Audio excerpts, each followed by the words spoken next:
तो नोला ओस्ता को तो सभी को पता होता है कि वर्क परमिट के लिए इटली के लिए नोला ओस्ता की ज़रूरत पड़ती है।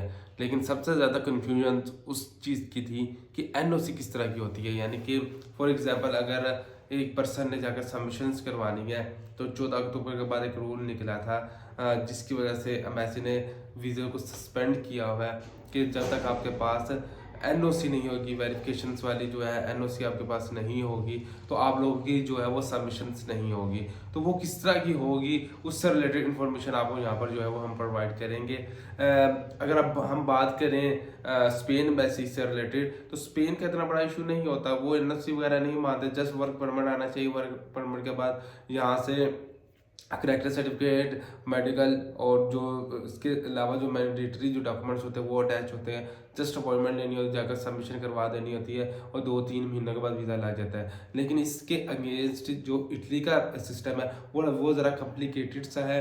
यहाँ पर करेक्टर सर्टिफिकेट की तो ज़रूरत नहीं है, लेकिन यहाँ पर अपॉइंटमेंट को अवेल करना, नोला ओस्ता का ऑनलाइन इशू होना, ऑनलाइन वहाँ पर ना इशू होना SUI सिस्टम में, और उसके साथ साथ एनओसी की अब नई डिमांड, तो ये चीज़ें आपको जो है आपको कन्फ्यूजन पैदा करती हैं। तो आने वाले दिनों में जो वर्क परमिट से रिलेटेड आपको पता है कि अपॉइंटमेंट्स भी इंशाल्लाह ओपन हो जाएंगी और फाइल प्रिपरेशन भी होंगी। तो आपको मजीद क्या चीज़ की ज़रूरत होगी तो वो इस वीडियो के अंदर मैं आपको बताने जा रहा हूँ। तो वीडियो को शुरू करने से पहले आप लोगों से रिक्वेस्ट है, काइंडली चैनल को सब्सक्राइब कर लीजिएगा। सोशल मीडिया के जितने लिंक्स है डिस्क्रिप्शन में मेंशन है, लाजमी विजिट कीजिएगा। इंशाल्लाह काफ़ी ज़्यादा इन्फॉर्मेशन आपको वहाँ से भी मिलती रहेगी।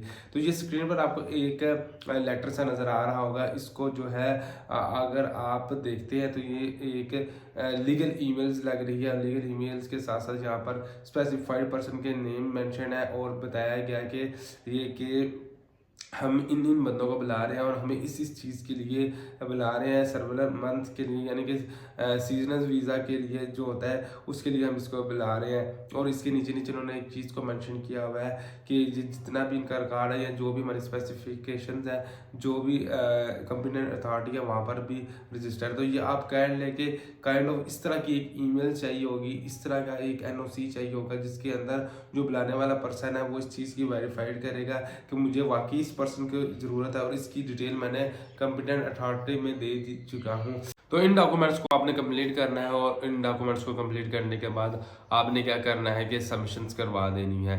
रही बात फीस की, तो फीस 116 यूरो आपको पे करना पड़ेंगे। उसके बाद आपकी फ़ाइल की जो है एम्बेसी अपनी तरफ से ही चेकिंग वगैरह करने के बाद आपको वीज़ा जो है वो देगी और फिर जाकर आप इटली में जो है वो काम कर सकते हैं। करंटली जो बांग्लादेश के लिए उनके लिए सिनेरियो स्टार्ट हो चुका है, तो होपफुली उम्मीद यही की जा रही है कि मार्च के एंड तक पाकिस्तान के अंदर भी ये जो है वो सिस्टम स्टार्ट हो जाएगा।